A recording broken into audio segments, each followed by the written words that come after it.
Hello my champions, ఎలా ఉన్నారు అందరూ? సో జెనెటిక్స్ ది పార్ట్ 2 వరకు మనం చూసేసుకున్నాం in the previous class. Okay, now part 3కి వచ్చేస్తున్నాం. ఇంకా పార్ట్ 2లో మనం డీవియేషన్స్ ఫ్రమ్ మెండెలియన్ జెనెటిక్స్ అన్ని చూసుకున్నాం. ఏంటి డీవియేషన్స్ ఉన్నాయో టిల్ పాలిజెనిక్ ఇన్హెరిటెన్స్, అది కాకుండా సెక్స్ డిటర్మినేషన్ వరకు పూర్తిగా కంప్లీట్ చేసుకున్నాం. ఓకే, నౌ పార్ట్ 3లో మనం ఏం చూసుకోబోతున్నాం అది మనకి ఇంపార్టెంట్. ఇప్పుడు ఇవాళ క్లాస్లో పార్ట్ 3లో మనం okay chromosomal theory of inheritance నుంచి మొదలెడుతున్నాను. నా chromosomal theory of inheritance okay మీకు బేసిక్గా ఏమవుతుందంటే దీనికన్నా ముందే వస్తుంది. మెండెలియన్ జెనెటిక్స్ డీవియేషన్ చేసిన తర్వాత మీ ఎన్సీఆర్టీలో.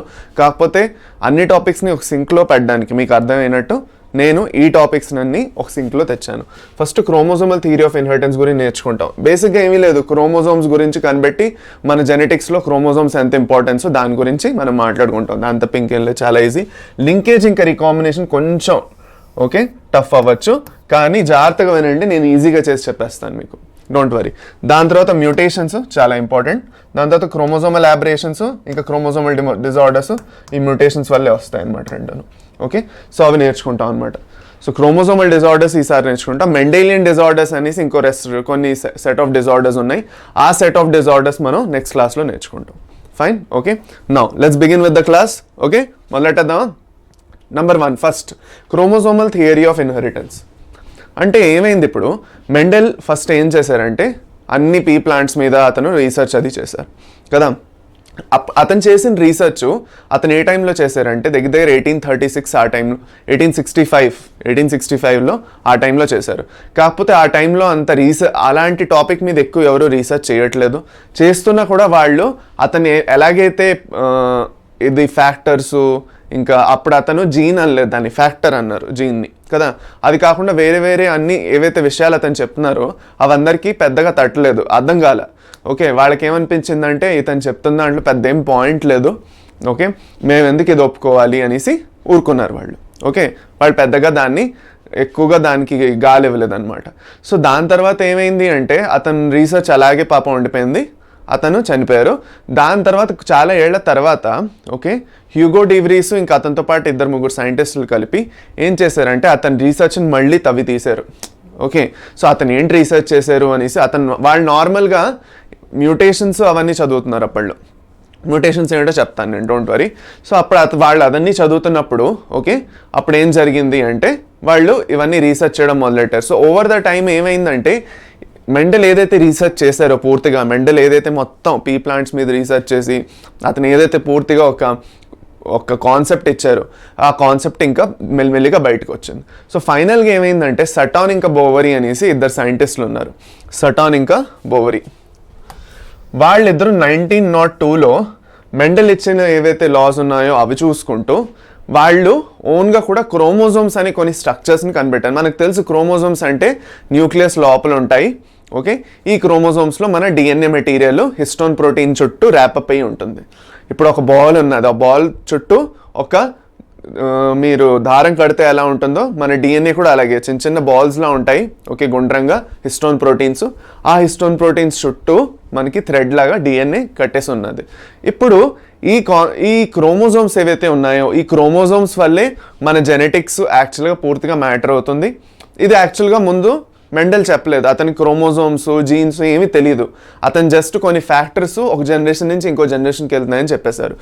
అయితే ఇప్పుడు క్రోమోజోమ్స్ అనే కొన్ని స్ట్రక్చర్స్ ఉన్నాయి, ఆ స్ట్రక్చర్స్ వల్లే ఇవన్నీ జరుగుతున్నాయి, ఆ స్ట్రక్చర్స్లోనే జీన్స్ ఉన్నాయి. ఓకే, అందుకే జరుగుతున్నది అనేసి క్రోమోజోమల్ థియరీ ఆఫ్ ఇన్హెరిటెన్స్లో పూర్తిగా చెప్పడం జరిగింది. ఓకే, ఇప్పుడు శ్రద్ధగా వినండి. ఏం జరుగుతుందంటే వాళ్ళు ఏం చూసారంటే they found a close similarity between the transmission of hereditary traits and behaviour of chromosomes while passing from one generation to the other. ఇప్పుడు ఒక జనరేషన్ నుంచి ఇంకో జనరేషన్కి ఎప్పుడైతే గ్యామీట్స్ ట్రాన్స్ఫర్ అవుతున్నాయో, మనం చదివాం గ్యామీట్స్ అంటే స్పర్మ్స్, ఓవమ్, ఎలాంటి టైప్ అయినా ఓకే ఎలాంటి టైప్ అయినా గ్యామీట్స్ ఒక జనరేషన్ నుంచి ఇంకో జనరేషన్కి ట్రాన్స్ఫర్ అవుతున్నాయి అనుకోండి. అవి ట్రాన్స్ఫర్ అవుతున్నాయి అంటే అవి క్రోమోజోమ్స్ త్రూగానే ట్రాన్స్ఫర్ అవుతున్నాయి కదా. ఇప్పుడు ఒక ఫాదర్ దగ్గర నుంచి స్పర్మ్ వస్తున్నది అంటే దాంట్లో 23 క్రోమోజోమ్స్ ఉన్నాయి, సెట్ కాదు 23 క్రోమోజోమ్స్ ఉన్నాయి. హ్యాప్లాయిడ్ నెంబర్ ఆఫ్ క్రోమోజోమ్స్ మళ్ళీ ఎంత 23, డిప్లాయిడ్ 46 కదా. సో 23 క్రోమోజోమ్స్ ఫాదర్ నుంచి, 23 క్రోమోజోమ్స్ మదర్ నుంచి వస్తున్నాయి. ఆ 2 క్రోమోజోమ్స్ కలిపి టోటల్ 46 క్రోమోజోమ్స్ కొత్త బిడ్డలో వస్తున్నాయి కదా. సో ఈ కాన్సెప్ట్ని ఇంకొంచెం మంచిగా వాళ్ళు రీసెర్చ్ చేసి ఫైనలైజ్ చేశారు, అంతే, దాని తప్ప ఇంకేమీ లేదు. నా ఓకే, ఇందులో అతని సొటాన్ అండ్ బావరీ ఏమన్నారంటే, ఓకే, క్రోమోజోమ్స్ ఏవైతే ఉన్నాయో they are the carriers of genetic material. క్రోమోజోమ్స్లోనే జీన్స్ ఉన్నాయి, డిఎన్ఏ అది ఉంది, అవే జెనెటిక్ మటీరియల్ అంటే డిఎన్ఏని క్యారీ చేస్తున్నాయి, దే ఆర్ ద వెహికల్స్ అన్నారు. దాని తర్వాత gametes carry all the hereditary characters. ఈ గ్యామీట్స్ ఏవైతే ఉన్నాయో, మనం ఏం గ్యామీట్స్ మాట్లాడుకుంటున్నాం, స్పర్మ్ అవనండి, ఓవమ్ అవనండి, ఇవన్నీ ఏవైతే ఉన్నాయో ఇవే మన హెరిడిటరీ క్యారెక్టర్స్. హెరిడిటరీ అంటే ఏంటి, నేను చెప్పాను మీకు, ఒక జనరేషన్ నుంచి ఇంకో జనరేషన్కి కొన్ని క్యారెక్టర్స్ వెళ్ళడం, ఐ కలర్ అయినా, ఇయర్ది అటాచ్డ్ ఇయర్ లోబైనా, ఫ్రీ ఇయర్ లోబైనా, ఏదైనా క్యారెక్టరు ఒక జనరేషన్ నుంచి ఇంకో జనరేషన్కి అలా పాస్ అవుతుందంటే దాన్ని హెరిడిటీ అంటారు కదా, అది. సో అలా హెరిడిటీ జరగాలి అంటే దానికి గ్యామెట్స్ ఉండాలి. సో మేల్ దగ్గర నుంచి స్పర్మ్స్, ఫీమేల్ దగ్గర నుంచి ఓవమ్స్ అనే గ్యామిట్స్ రావాలి. ఆ గ్యామిట్స్లో ఈ క్రోమోజోమ్స్ ఉండాలి. ఆ క్రోమోజోమ్స్ త్రూగా ఏవైతే ఒక్కొక్క జనరేషన్లో క్యారెక్టర్స్ ఉన్నాయో, ఫాదర్లో అవనండి, మదర్లో అవనండి, ఆ క్యారెక్టర్స్ వాళ్ళ ఆఫ్ స్ప్రింగ్స్కి, పిల్లలకి వెళ్ళాలి కదా, అలాగో అది. దాని తర్వాత దానివల్ల ఏమవుతుందంటే, అలా జరగడం వల్లే పేరెంట్స్కి ఇంకా పిల్లలకి ఒక లింక్ క్రియేట్ అవుతుంది, అది కదా, అది అనమాట. ఫైన్. దాని తర్వాత ఈ గ్యామిట్స్ అన్ని న్యూక్లియస్లోనే ఉంటున్నాయి, ఇవన్నీ మనకి అనవసరం. ఇప్పుడు ఒక ఇంపార్టెంట్ కాన్సెప్ట్ చూడండి ఇక్కడ, ఓకే. క్రోమోజోమల్ థియరీ ఆఫ్ ఇన్హెరిటెన్స్లో వాళ్ళు ఎప్పుడైతే ఇవన్నీ చెప్పారో, వాళ్ళు ఇంకొక విషయం కూడా ఇంపార్టెంట్గా చెప్పారు, మియోసిస్ గురించి ఎక్స్ప్లెయిన్ చేశారు. మనం మియోసిస్ గురించి ఆల్రెడీ చదువుకున్నాం. మీరు ఇంకా చదువుకోలేదంటే ఒక బ్రీఫ్ ఎక్స్ప్లెనేషన్ ఇస్తాను మీకు మియోసిస్ గురించి, శ్రద్ధగా చూడండి కొంచెం. ఇప్పుడు చూడండి ఇక్కడ, ఇప్పుడు మియోసిస్లో ఏం జరుగుతుంది, మియోసిస్లో ఏం జరుగుతుంది, రెండు మియోసిస్ ఉంటాయి. మియోసిస్ 1 ఉంటుంది,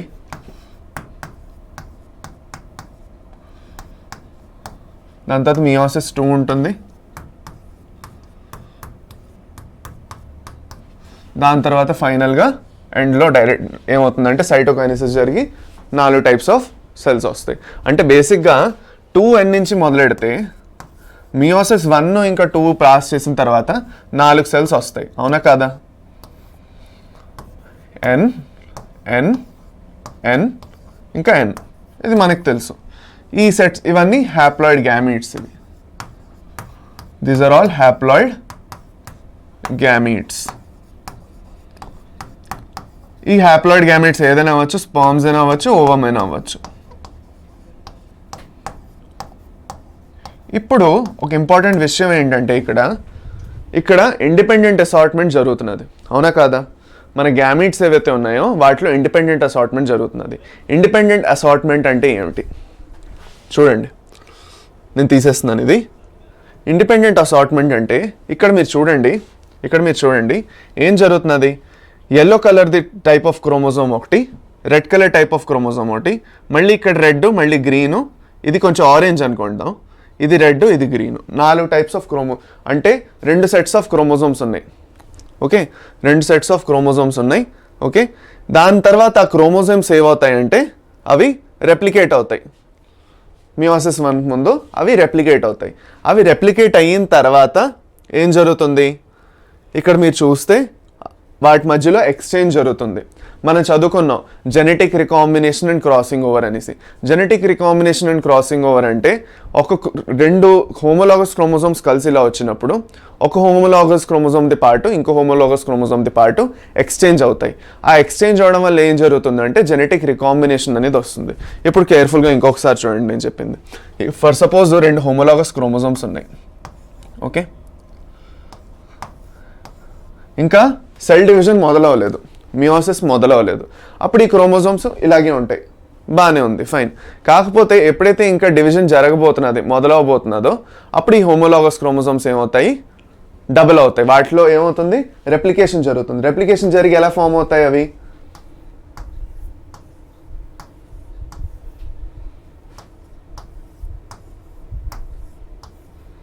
నాలుగేసి క్రోమాటిడ్స్ వస్తాయి. ముందు 2 క్రోమాటిడ్లు ఉంటాయి, దాని తర్వాత 4 క్రోమాటిడ్లు. ఇప్పుడు ఇవి 2 ఏవైతే ఉన్నాయో వీటిని మనం ఏమంటాం, సిస్టర్ క్రోమాటిడ్స్ అంటాం, అవునా కాదా? ఒకే క్రోమోజోమ్ మీద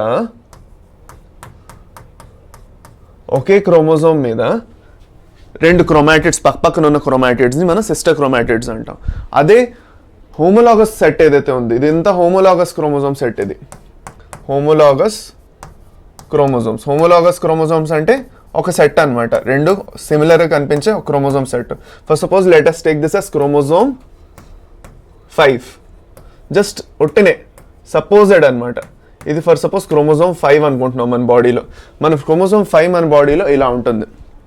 ఓకే, ఇప్పుడు ఫాదర్దే ఎగ్జాంపుల్ తీసుకుందాం, మేల్ ఎగ్జాంపుల్ తీసుకుందాం. మేల్లో ఏం జరుగుతున్నదంటే రీప్రొడక్షన్ జరగకముందు గ్యామిట్స్ ఫామ్ అవ్వాలి, అవునా కదా? గ్యామిట్స్ ఎక్కడ ఫామ్ అవుతాయి? టెస్టిస్లో ఫామ్ అవుతాయి. స్పర్మ్స్ టెస్టిస్లో ఫామ్ అవుతున్నాయి. సో ఆ టెస్టిస్లో ఎప్పుడైతే స్పర్మ్స్ ఫామ్ అవుతున్నాయో ప్రతి ఒక్క క్రోమోజోము ఫస్ట్ 2n ఫామ్లోనే ఉంటుంది. 2 క్రోమోజోమ్స్ ఉంటాయి సెట్లో. ఈ సెట్ ఏదైతే ఉందో దీన్ని డిప్లాయిడ్ సెట్ అంటాం. దాన్ని హోమోలాగస్ క్రోమోజోమ్స్ అని కూడా మనం అంటున్నాం. ఇప్పుడు ఈ హోమోలాగస్ క్రోమోజోమ్స్ రెప్లికేషన్ అవ్వకముందు, జస్ట్ ఇంకా స్టార్ట్ అవ్వకముందు, డివిజన్ స్టార్ట్ అవ్వకముందు ముందు రెప్లికేట్ అవ్వాలి. ఎందుకంటే 4 సెల్కి 4 ఒక్కొక్క క్రోమాటిడ్ ఒక్కొక్క క్రోమోజోమ్ వెళ్ళాలి. ఇప్పుడు టోటల్ మనకి ఇక్కడ 2 క్రోమోజోమ్స్ ఉన్నాయి. ఈ 2 క్రోమోజోమ్స్ ఇలా మారితేనే 4 సెల్స్ వచ్చినప్పుడు ఒక్కొక్క సెల్కి ఒక్కొక్క క్రోమోజోమ్ వెళ్ళాలి కదా. అలా వెళ్ళాలంటే ఏం జరగాలి? ఇవి రెండు డబల్ అయిపోవాలి. డబల్ అయినప్పుడు ఇక్కడ ఎప్పుడైతే డివిజన్ వస్తుందో 4 సపరేట్ జాగాలకు వెళ్తాయి. కానీ ఇక్కడ ఇంపార్టెంట్ విషయం మనం ఏం గుర్తుపెట్టుకోవాలంటే, కేర్ఫుల్గా వినండి జాగ్రత్తగా. ఓకే, ఇక్కడ ఇవి రెండు ఏవైతే ఉన్నాయో పక్కన హోమోలాగస్ క్రోమోజోమ్స్ పక్కనే ఉంటాయి. ఓకే, ఆ పక్కన ఉన్న హోమోలాగస్ క్రోమోజోమ్స్ ఏవైతే క్రోమాటిడ్స్ ఉన్నాయో వాటిని మనం నాన్ సిస్టర్ క్రోమాటిడ్స్ అంటాం.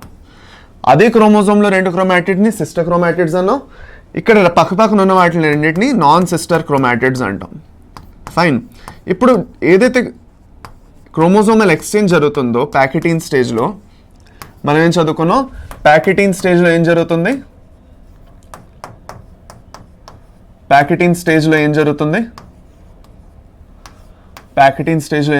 క్రోమోజోమల్ ఎక్స్చేంజ్ జరుగుతుంది. క్రోమోజోమల్ ఏదైతే సెగ్మెంట్ ఉందో అది ఎక్స్చేంజ్ జరుగుతుంది మియోసిస్ 1లో.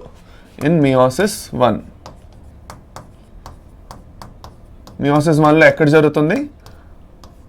ప్రోఫేజ్ 1లోని ఏదైతే ప్యాకెటీన్ స్టేజ్ ఉందో ఆ ప్యాకెటింగ్ స్టేజ్లో ఏం జరుగుతుందంటే genetic recombination and crossing over. ఇది జరిగినప్పుడు, ఇది ఎప్పుడైతే జరుగుతుందో genetic recombination and crossing over,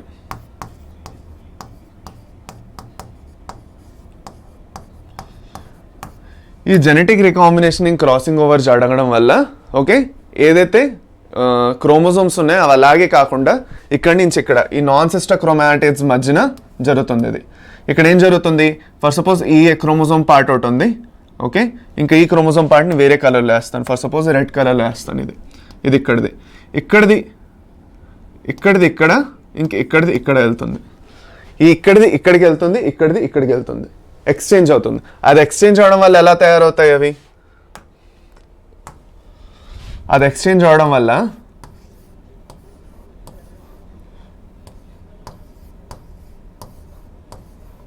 okay ఇక్కడ పని చేస్తాను, కలరింగ్ కూడా చేసేస్తాను.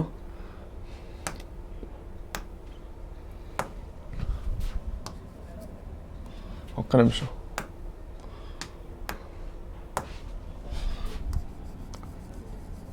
ఫర్ సపోజ్ ఈ క్రోమోజోమ్ పార్ట్ ఏదైతే ఉందో అది బ్లూ కలర్లో ఫర్ సపోజ్ వేసుకుందాం, ఈ ఇంత పార్ట్. ఓకే, అదే ఈ పార్ట్ ఏదైతే ఉందో దాన్ని రెడ్లోనే వేస్తాను నేను మీకు.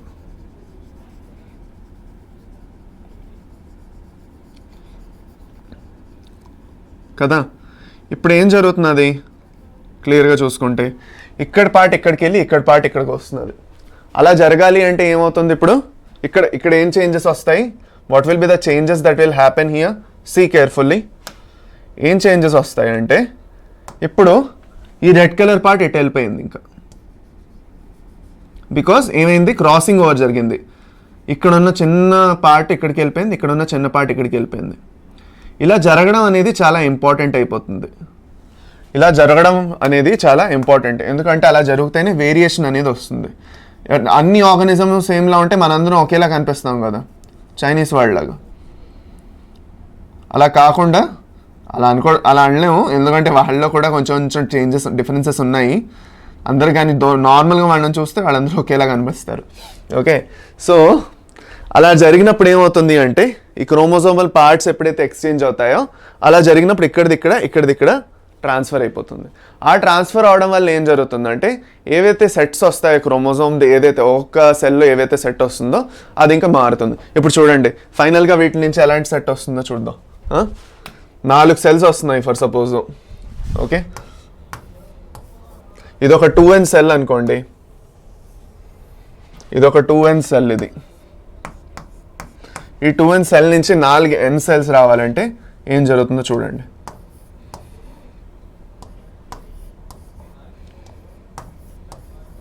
ఇప్పుడు ఇందులో నార్మల్గా ఇటుపక్క 2 ఇటుపక్కతోటి ఇలాగే నార్మల్గా వస్తుంది, ఎందుకంటే అది ఈ క్రోమోజోము వెళ్ళిపోయింది అక్కడ. కానీ మిగతావి 2 ఉన్నాయి కదా, అక్కడే మెయిన్ చేంజెస్ వస్తాయి. అక్కడ మనకి మెయిన్ చేంజెస్ వస్తాయి.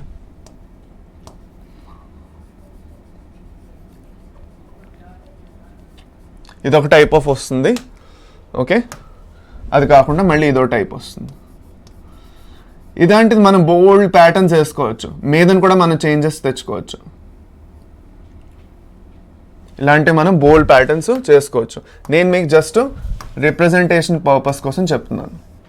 ఓకే, సో అది అనమాట. సో అక్కడ ఏం జరుగుతున్నది అంటే బేసిక్గా గ్యామిట్స్లోని వేరియేషన్ వస్తున్నది. రికాంబినేషన్ జరగడం వల్ల అక్కడిది ఇక్కడ అవడం వల్ల గ్యామిట్స్లోని వేరియేషన్ వస్తున్నది. ఆ వేరియేషన్ రావడం వల్లే మన జనరేషన్స్ ఈజీగా మన జనరేషన్లో అడాప్టబిలిటీ ఇంక్రీజ్ అవుతుంది. ఇప్పుడు మనకు ఫర్ సపోజ్ ఓకే మన ముందున్న జనరేషన్స్ ఏవైతే ఉన్నాయో వాళ్ళకి ఉన్న ఎన్వైరన్మెంటల్ కండిషన్స్ మనకున్న ఎన్వైరన్మెంటల్ ఏదైతే మన అరౌండ్ ఏదైతే ఎన్వైరన్మెంట్ ఉందో అది చేంజెస్ ఉన్నాయి. ఆ చేంజెస్కి మనం అడాప్ట్ అవ్వాలంటే మనలో ఆ వేరియేషన్ కొత్తగా వస్తూ ఉండాలి. సో ఆ వేరియేషన్ రావాలి అంటే ఇక్కడ జెనెటిక్ రికాంబినేషన్ అనేది ఎప్పుడు జరుగుతూ ఉండాలి. సో అది అనమాట, వాళ్ళు అవన్నీ ఎక్స్ప్లెయిన్ చేశారు క్రోమోజోమల్ థియరీ ఆఫ్ ఇన్హెరిటెన్స్లో. ఇప్పుడు మీకు ఒక ఇంపార్టెంట్ విషయం చెప్తాను. Cell cycle cell division chapter ఎప్పుడైతే చదువుతామో నేను త్వరగా ఆ చాప్టర్ చెప్పబోతున్నాను. Okay, cell cycle and cell division chapter ఏదైతే ఉందో త్వరగా ఆ చాప్టర్ నేను మీకు చెప్తాను. ఆ చాప్టర్ నేను ఎక్స్ప్లెయిన్ ఎప్పుడైతే చేస్తానో ఓకే ఆ చాప్టర్ నేను ఎప్పుడైతే ఎక్స్ప్లెయిన్ చేస్తానో అక్కడ మీకు ఇంకా క్లియర్ అయిపోతుంది. ఇక్కడ జస్ట్ ఆ కాన్సెప్ట్ని అక్కడితో నేను మ్యాచ్ చేస్తూ చెప్పడానికి ట్రై చేస్తున్నాను. సో ఇక్కడ మీకు అర్థం కాకపోయినా పెద్ద టెన్షన్ పడకండి. ఓకే, జస్ట్ క్రోమోజోమ్స్ వల్ల జెనెటిక్ మెటీరియల్ ఒక జనరేషన్ నుంచి ఇంకో జనరేషన్కి వెళ్తున్నదని చెప్పడానికి ట్రై చేశారు. సో అది నేను చెప్పడానికి ట్రై చేశాను ఇక్కడ, అంతే. ఫైన్, చాలు, ఇంకా దీంతో ఆపేద్దాం ఇక్కడ. ఓకే, కావాలంటే ఒక స్క్రీన్ షాట్ తీసుకోండి, బట్ అవసరం ఉండకపోవచ్చు మీకు అది. సరే, అది జరుగుతున్నది ఫైనల్గా. ఓకే, సో ఫైనల్గా అదే చెప్పడానికి ట్రై చేశారు వీళ్ళు, అంతే, చాలు. ఇప్పుడు ఇది ఏదైతే థియరీ ఇచ్చేసారో ఆ థియరీని ఎక్స్పెరిమెంట్ చేసి చూడాలి కదా. ఎక్స్పెరిమెంట్ చేసి ప్రాపర్గా అన్నీ చూడాలి. అలా నిజంగా జరుగుతున్నదా, జెనెటిక్ రికాంబినేషన్ ప్రాపర్గా అన్నిట్లో అలాగే జరిగిపోతున్నదా. ఓకే, క్రోమోజోమల్ పార్ట్స్ ఇక్కడి నుంచి ఇక్కడ వెళ్ళినప్పుడు ప్రాపర్గా రికాంబినేషన్ జరుగుతున్నదా, అవన్నీ చెక్ చేయాలి అంటే థామస్ హంట్ మార్గన్ అనేసి టిహెచ్ మార్గన్ అనేసి ఒక సైంటిస్టు డ్రాసోఫిల్లా మెలనోగ్లాస్టర్ అంటే ఫ్లూట్ ఫ్లై ఏదైతే ఉందో దాని మీద ఎక్స్పెరిమెంట్స్ చేశారు అతను. ఓకే, దాని మీద అతను ఏం చేశారు, ఎక్స్పెరిమెంట్స్ అనేవి చేశారు. ఓకే, ఇప్పుడు అతను ఎప్పుడైతే ఎక్స్పెరిమెంట్స్ చేశారో దాని మీద ఎందుకు ఎక్స్పెరిమెంట్ చేశారు, డ్రాసోఫిల్లా మెలనోగ్లాస్టరే ఎందుకు సెలెక్ట్ చేశారు, ఎందుకు ఈ ఆర్గానిజం మనకి ఇంపార్టెంట్, దీన్ని జెనెటిక్స్లో ఇప్పుడు ఎంత వాడతారంటే డ్రాసోఫిల్లా మెలనోగ్లాస్టర్ ఏదైతే ఉందో అప్లైడ్ జెనెటిక్స్, ఇంకా జెనెటిక్స్ ఏదైతే పూర్తిగా సైన్స్ ఉందో ఓకే దాంట్లో ఏదైతే రీసెర్చ్ జరుగుతుందో దాంట్లోని డ్రాసోఫిల్లా మెలనోగ్లాస్టర్ ఏదైతే ఉందో it is the key organism. దాన్ని వాడుకొని చాలా ఎక్స్పెరిమెంట్స్ జరుగుతాయి ఆ ఆర్గానిజం దృష్టిలో పెట్టుకొని, ఎందుకంటే ఆ ఆర్గానిజం నుంచి చాలా రిజల్ట్స్ చాలా వేరంగా వస్తాయి. ఇప్పుడు మెండల్ ఎలాగా పీ ప్లాంట్స్ మీద చేసే రీసెర్చ్, అలాగే ఇప్పుడు అట్ ప్రెజెంట్ జెనెటిక్స్లో డ్రాసోఫిల్లా మీద వన్ ఆఫ్ ద మేజర్ ఏవైతే ఉన్నాయో ఎక్స్పెరిమెంట్స్ అవి జరుగుతూనే ఉంటాయి కదా. ఓకే, సరే, ఎందుకంటే మెయిన్గా ఇది ఈజీగా గ్రో అయిపోతుంది, ఎలాంటి మీడియంలో అయినా ఈజీగా సింపుల్గా గ్రో అయిపోతుంది. దాని తర్వాత దాని లైఫ్ సైకిల్ 2 వీక్స్లోనే కంప్లీట్ అయిపోతుంది. వేరంగా గ్రో అయ్యి 2 వీక్స్లో గ్రో అయిపోతుంది. సో వేరేగా దాంట్లో రిజల్ట్స్ చూడొచ్చు మనం. దాని తర్వాత large number of progeny bold ఫ్లైస్ని ప్రొడ్యూస్ చేసేస్తుంది ఇది ఒకేసారిలో. అన్ని ఫ్లైస్ ప్రొడ్యూస్ అవడం వల్ల మనకి నెంబర్ ఆఫ్ రిజల్ట్స్ కూడా ఎక్కువ, ఎర్రర్స్ తగ్గిపోతాయి. ఎప్పుడు నేను చెప్పాను మనం అన్ని ఎక్స్పెరిమెంట్లు ఎందుకు చేయాలి, అన్ని నెంబర్ ఆఫ్ ఆర్గానిజమ్స్ మనకి ఎందుకు కావాలి అంటే పీ ప్లాంట్ అయినా ఎక్కడైనా మనకి ఎర్రర్స్ తగ్గించుకోవాలి. చిన్న చిన్న ప్రాబ్లమ్స్ లేదంటే చిన్న చిన్న తప్పులు జరగచ్చు ఎక్కడైనా. ఆ తప్పులు పూర్తిగా ఎక్కువ నెంబర్ ఆఫ్ ఆర్గానిజమ్స్ తీసుకున్నామంటే చాలా చిన్నవి అయిపోతాయి అవి. ఇక్కడ 2-3 చోట్ల తప్పైనా మిగతా చోట్ల కరెక్ట్గా మనకి రిజల్ట్ వచ్చేస్తుంది కాబట్టి మనం ఆ ఎర్రర్స్ని మినిమైజ్ చేసుకోవచ్చు. దాని తర్వాత మేలు ఫీమేల్ని ఈజీగా మనం కనిపెట్టచ్చు, ఇది మేలు ఇది ఫీమేల్ అని ఈజీగా మనం కనిపెట్టచ్చు వాటిలో ఉన్న క్యారెక్టర్స్ని బట్టి. ఓకే, అది అన్నమాట. ఇప్పుడు నా క్రోమోజోమల్ సెట్స్ ఏవైతే ఉన్నాయో టోటల్ 4 సెట్స్ ఉన్నాయి. టోటల్ 8 క్రోమోజోమ్స్ ఉన్నాయి డ్రాసోఫిల్లాలో టోటల్ 8 క్రోమోజోమ్స్ ఉన్నాయి. ఆ 8 క్రోమోజోమ్స్లో ఓకే 4 సెట్స్లో ఉంటాయి. డిప్లాయిడ్ నెంబర్ కదా, డిప్లాయిడ్ అంటే the 2n number is 8 and 4 sets of chromosomes are there. ఇప్పుడు ఈ 4 సెట్స్ ఆఫ్ క్రోమోజోమ్స్ ఏవైతే ఉన్నాయో మేల్లో అయితే XY, ఫీమేల్ అయితే XX. ఇక Y క్రోమోజోమ్ అంటే కొంచెం ఇలా బెండ్ అయి కనిపిస్తుంది కొంచెం లైట్గా, అందుకే దాన్ని Y అంటాం. సరేనా, ఫైన్, ఓకే, అది అనమాట. సో నేను XY type of sex determination చదివాం. అందులో నేను హ్యూమన్స్తో ఎగ్జాంపుల్ మనం XXXY, ఈవెన్ డ్రాసోఫిల్లా కూడా అంతే XXXY టైప్ ఆఫ్ సెక్స్ డిటర్మినేషన్లోనికి వస్తుంది. సరే, ఫైన్. ఇప్పుడు నెక్స్ట్ మనం లింకేజ్ ఇంకా రీకాంబినేషన్కి వెళ్ళిపోదాం. ఇప్పుడు లింకేజ్ ఇంకా రీకాంబినేషన్ అంటే ఏమిటి, ఇక్కడ మేజర్ డౌట్ మీకు రావచ్చు. లింకేజ్ ఇంకా రీకాంబినేషన్ అంటే ఏమిటి, రీకాంబినేషన్ అంటే ఏమిటి, కేర్ఫుల్గా వినండి. రీకాంబినేషన్ అంటే ఏంటి నేను మీకు చెప్పాను ఆల్రెడీ. ప్యాకెటింగ్ స్టేజ్లో ఏం జరుగుతున్నది, క్రోమోజోమల్ పార్ట్స్ ఎక్స్చేంజ్ అయినప్పుడు, ఓకే, క్రోమోజోమల్ పార్ట్స్ ఎక్స్చేంజ్ అయినప్పుడు ఏవైతే జీన్స్ ఉన్నాయో ఒక దగ్గర నుంచి ఇంకో దగ్గరికి ఇలా ట్రాన్స్ఫర్ అయ్యి రీఅరేంజ్ అవుతున్నాయి, రీకంబైన్ అవుతున్నాయి. ఓకే, సో ఆ రీకంబైన్ అయినప్పుడు the రీకంబైనింగ్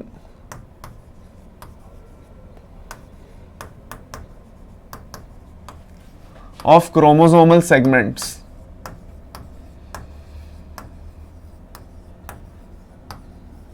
the recombining of chromosomal segments in meiosis,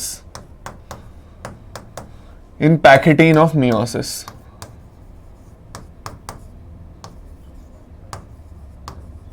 మియోసిస్లో ఏదైతే ప్యాకెటింగ్ స్టేజ్ ఉందో ఆ స్టేజ్లో ఏం జరుగుతున్నది అంటే రీకాంబినేషన్ జరుగుతున్నది.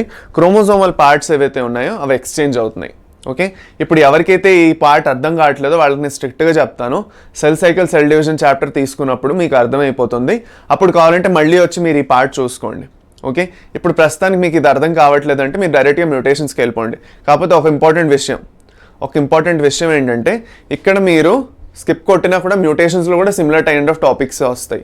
ఓకే, సో అక్కడ మనం ఇంకేం చేయలేము. అందుకే ఇంకా సెల్ సైకిల్ సెల్ డివిజన్ అనేది మీరు ఖచ్చితంగా చదివేసుకోవాలి.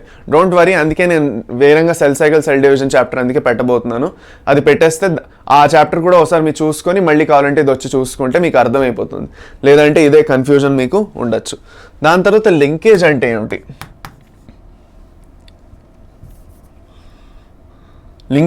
ఏమిటి, ఏం జరుగుతున్నది, లింకేజ్లో ఏం జరుగుతున్నదంటే ఇప్పుడు నార్మల్గా ఒక క్రోమోజోమ్ ఉంది, ఆ క్రోమోజోమ్ మీద 2 జీన్స్ ఉన్నాయి. ఓకే, ఆ క్రోమోజోమ్ మీద 2 జీన్స్ ఉన్నాయి. ఆ 2 జీన్స్ నేను చెప్పినట్టు మీకు ఏం జరగాలి, రీకంబైన్ అవ్వాలి. ఓకే, ఫర్ సపోజ్ నేను మీకు ఒక ఎగ్జాంపుల్తో చూపిస్తాను ఆగండి. ఇప్పుడు మీరు చూడండి ఇక్కడ. ఓకే, ఇదో క్రోమోజోమ్, ఇలా వద్దు, ఇంకా క్రోమోజోమ్స్ మనం ఒక లైన్లో వేసుకుందాం, అది ఈజీగా ఉంటుంది. ఇది క్రోమోజోము, ఇగో 2 హోమోలాగస్ క్రోమోజోమ్స్ ఉన్నాయి. ఓకే, ఇవి 2 chromosomes. I'm talking about chromosomes here. ఈ లైన్స్ కాదు, ఇవి క్రోమోజోమ్స్, నేను లైన్స్లా రాస్తున్నాను. ఇప్పుడు ఈ క్రోమోజోమ్లో కేర్ఫుల్గా చూడండి, చాలా కేర్ఫుల్గా 2 జీన్స్ ఉన్నాయి. ఓకే, ఈ జీన్స్ ఏవైతే ఉన్నాయో క్యాపిటల్ ఏ క్యాపిటల్ బి ఉంది, ఇక్కడ స్మాల్ ఏ స్మాల్ బి, ఎందుకంటే వాటి alleles A small a B small b. Okay, ఇలా ఉంది సిచ్యువేషన్, ఇలా ఉంది. రీకాంబినేషన్ జరిగితే ఏమవుతుంది, ఇక్కడ ఉన్నది ఇక్కడికి వచ్చి, ఫర్ సపోజ్ ఇక్కడ ఉన్నది ఎక్కడైనా వెళ్ళొచ్చు, లేదంటే ఇక్కడ ఉన్నది ఎక్కడికైనా వెళ్ళొచ్చు. అలా జరిగినప్పుడు ఏమవుతుంది, ఫర్ సపోజ్ ఏదో ఒక సిచ్యువేషన్ ఇమాజిన్ చేసుకుంటే రీకాంబినేషన్ జరిగినప్పుడు చూడండి, ఇక్కడ ఒకే చోట రీకాంబినేషన్ చేద్దాం ఆగండి, ఇది వద్దు. ఇప్పుడు ఫర్ సపోజ్ మనకి రీకాంబినేషన్ జరిగింది అంటే ఇక్కడ ఏ అలాగే ఉంటుంది కానీ ఇక్కడ ఏమొస్తుంది, స్మాల్ బి వచ్చేస్తుంది. ఇక్కడ స్మాల్ ఏ ఎలా ఉంటుంది కానీ ఇక్కడ క్యాపిటల్ బి వచ్చేస్తుంది. ఎందుకంటే క్రోమోజోమల్ సెగ్మెంట్ ఏమైంది, రికంబైన్ అయ్యి ఇక్కడిది ఇక్కడికి వచ్చింది, ఇక్కడిది ఇక్కడికి వెళ్ళింది. ఓకే, అది ఇక్కడిది ఇక్కడ, ఇక్కడిది ఇక్కడ. ఇది ఎక్కడగా ప్యాకెటిన్ స్టేజ్లో జరుగుతుంది ఇలాగా కదా, క్రోమోజోమల్ పార్ట్స్ ఎక్స్చేంజ్ అవుతాయి. అది నార్మల్గా recombination. This is what happens in recombination.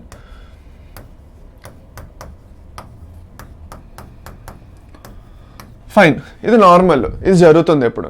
కాకపోతే కొత్తగా ఒక ఫినామినన్ కనిపెట్టారు, టిహెచ్ మార్గన్ అనే అతను కొత్త ఫినామినాన్ని కనిపెట్టారు. అతను ఏం చూసారంటే అలా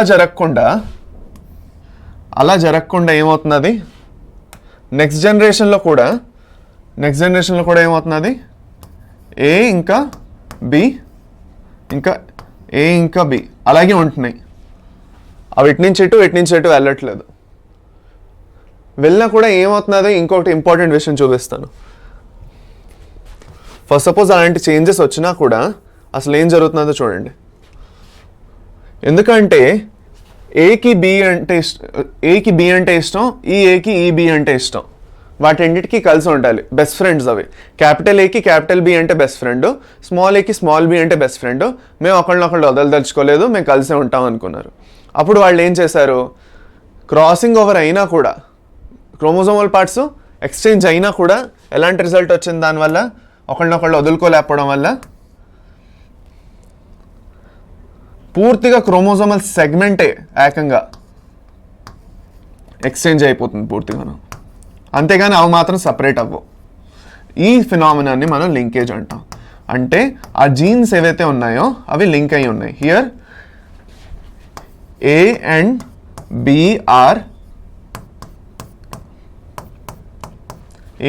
are linked and capital A and capital B are linked. Linked అంటే ఏమిటి, లింక్డ్ అంటే అవి రెండు ఒకళ్ళనొకళ్ళు వదులుకోలేకపోతున్నాయి, కలిసే ఉంటాయి, ఎప్పుడూ జతగా ఉంటాయి. ఆ రెండు జీన్స్ ఏవైతే ఉన్నాయో ఏ ఇంకా బి జీన్స్, ఆ ఏ ఇంకా బి జీన్స్ రెండు జతగా ఉంటాయి, వదులుకోలేవు. సో ఎప్పుడైతే ఎక్స్చేంజ్ జరుగుతున్నదో అవి ఏమవుతున్నది, ఎక్స్చేంజ్ ఎప్పుడైతే జరుగుతున్నదో ఏమవుతున్నది, పూర్తిగా సెట్టే ఒకసారి వచ్చేస్తున్నది. ఇక్కడ ఏంటి, ఇక్కడిది ఇక్కడ ఈజీగా వెళ్ళచ్చు. ఇప్పుడు చూడండి, నార్మల్గా క్యాపిటల్ బి ఇక్కడ ఉండేది, స్మాల్ బి ఇక్కడ ఉండేది, ఇక్కడికి వెళ్ళి ఇక్కడికి ఈజీగా వెళ్ళింది. అది అక్కడేం పెద్ద ప్రాబ్లం అవ్వలేదు. అది నార్మల్గా రీకాంబినేషన్లో జరుగుతుంది. అదే ఈ సిచ్యువేషన్లో అనుకోండి, ఏం జరిగింది, ఇక్కడున్న సెట్ అంతా మీదకి వెళ్ళిపోయింది, ఇక్కడున్న సెట్ అంతా కిందకి వచ్చేసింది. కానీ అవి ఒకళ్ళనొకళ్ళు వదులుకోలేదు, రీకంబైన్ అవ్వడానికి ఆప్షన్ ఇవ్వలేదు. ఇక్కడ రీకంబైన్ అయ్యి ఏ వచ్చి స్మాల్ బీతో రీకంబైన్ అయింది, స్మాల్ ఏ వచ్చి క్యాపిటల్ బీతో రీకంబైన్ అయింది. ఇక్కడ రీకంబైన్ అవ్వట్లేదు, లింక్ అయి ఉండిపోతున్నాయి, రెండు కలిసి ఉండిపోతున్నాయి. దాన్ని లింకేజ్ అంటాం. Okay, so the linkage is, what is linkage? Okay, physical association of genes located on chromosomes is known as linkage. Physical association of genes.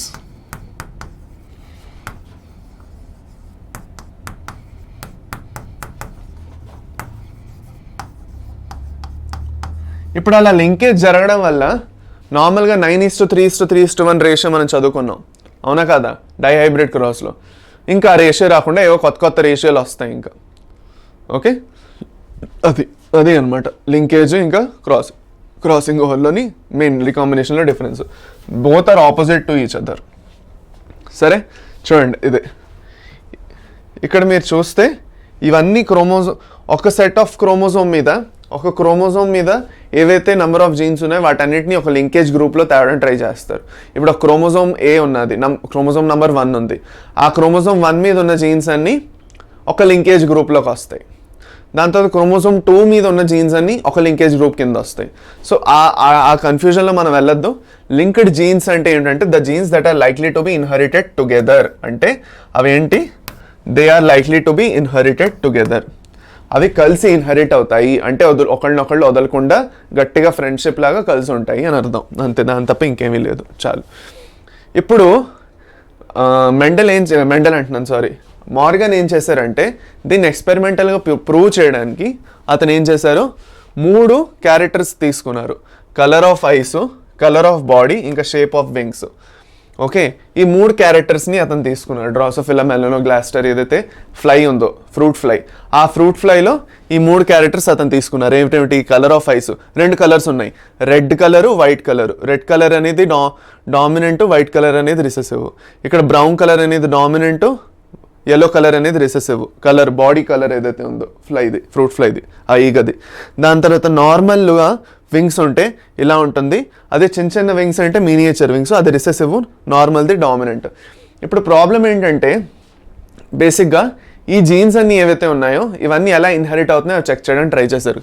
Okay, try చేసినప్పుడు first మనం చూడండి ఐ కలర్లో చూస్తే, ఐ కలర్లో ఇక్కడ చూడండి ఒక వైట్ ఐడ్ ఫీమేల్ ఉన్నది. ఈ ఫీమేల్ ఏదైతే ఉందో దాని కళ్ళు వైట్గా ఉన్నాయి. ఈ మేల్ ఫ్లై ఏదైతే ఉందో దాని కళ్ళు ఎర్రగా ఉన్నాయి, ఎరుపు కలర్లో ఉన్నాయి దీని కళ్ళు. ఇప్పుడు ఇలా క్రాస్ జరిగినప్పుడు ఏం జరుగుతుంది? ఇలాంటి సిచ్యువేషన్లో క్రాస్ జరిగినప్పుడు మనకి ప్రాజెనీ ఎలాంటిది రావాలి? ఫీమేలు మేల్లోని. ఇక్కడ క్లియర్గా చూస్తే ఏవైతే ఫీమేల్స్ ఉన్నాయో అవన్నిటికన్నీ రెడ్ కలర్లో వచ్చేసాయి, ఏవైతే మేల్స్ ఉన్నాయో అవన్నిటికన్నీ వైట్ కలర్లోకి వచ్చేసాయి. అంతేగాని కొన్ని ఫీమేల్స్ రెడ్, కొన్ని ఫీమేల్స్ వైట్, దాని తర్వాత కొన్ని మేల్స్ రెడ్, కొన్ని మేల్స్ వైట్ కాకుండా ఫీమేల్స్ అన్నీ రెడ్, మేల్స్ అన్నీ మళ్ళీ వైట్.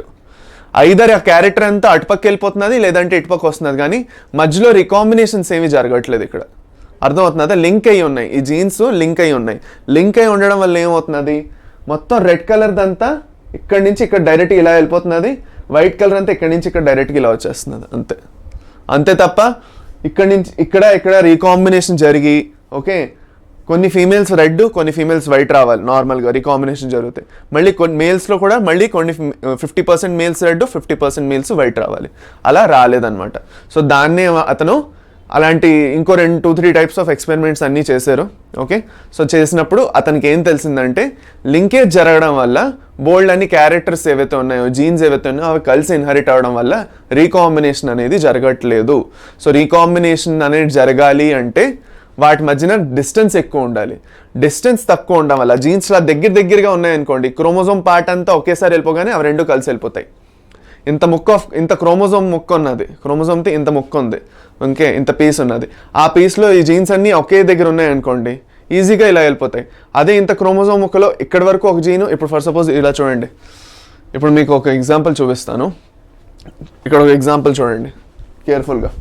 ఓకే, పేరెంటల్ టైప్ అంటే ఏవైతే పేరెంట్ లాగా ఉన్నాయో ఇక్కడ నేను కేర్ఫుల్గా చూడండి, 2 క్రాసెస్ ఉన్నాయి ఇక్కడ.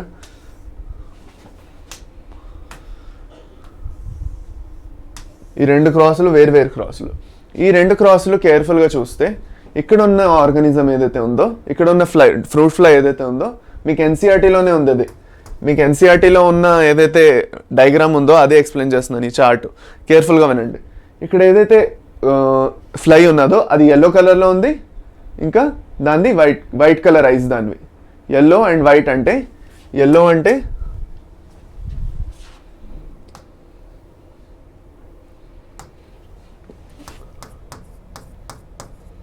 yellow body,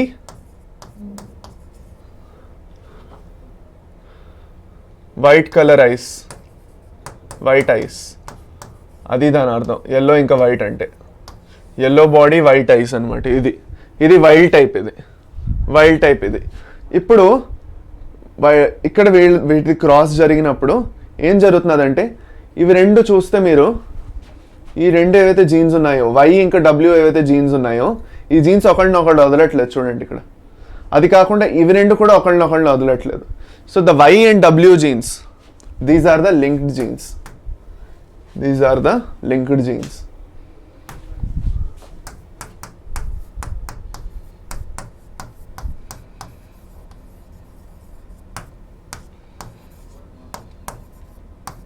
వై ఇంకా డబ్ల్యూ ఏవైతే ఉన్నాయో అవి 2 లింక్డ్ అనమాట. అంటే ఇది యాక్చువల్గా సపరేట్ అయిపోకుండా మళ్ళీ కలిసే వస్తున్నాయి చూడండి ఇక్కడ. ఇటు నుంచి అటు వెళ్ళచ్చు క్రోమోజోమ్స్, కాకపోతే ఆ వై ఇంకా డబ్ల్యూ దూరం అవ్వట్ల, అవి అలా దగ్గరికి ఉండిపోతున్నాయి. మీరు ఫైనల్ కూడా చూస్తే ఇక చూడండి ఇక్కడ వై ఇంకా డబ్ల్యూ ఎక్కడ సపరేట్ అవ్వట్లేదు. ఇక్కడ వై ఇంకా డబ్ల్యూ, ఇక్కడ వై ఇంకా డబ్ల్యూ, ఇక్కడ వై ఇంకా డబ్ల్యూ, ఇక్కడ వై డబ్ల్యూ. y+w+ ఏవైతే ఉన్నాయో చూసుకుంటే రీకాంబినేషన్ చాలా తక్కువ జరుగుతున్నది. ఆల్మోస్ట్ 1% జరుగుతున్నది రీకాంబినేషన్ అంతే. ఎక్కడో కొంచెం లైట్గా రీకాంబినేషన్ జరిగింది అంతే. మ్యాక్సిమం 98% మొత్తం లింకేజే జరుగుతున్నది. పేరెంటల్ టైప్ అంటే లింకేజ్ అని అర్థం. పేరెంటల్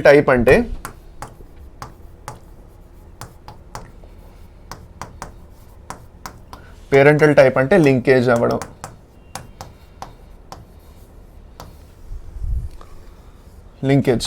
లింకేజ్ అనేది జరుగుతున్నది పేరెంటల్ టైప్లో. అది చెప్పడానికి ట్రై చేస్తున్నారు. సో ఫైనల్గా మనకి ఏమర్థమైందంటే లింకేజ్లో జీన్స్ దగ్గరగా ఉండడం వల్ల, దూరంగా లేవు, దగ్గరగా ఉండడం వల్ల ఒకేసారి వెళ్తాయి.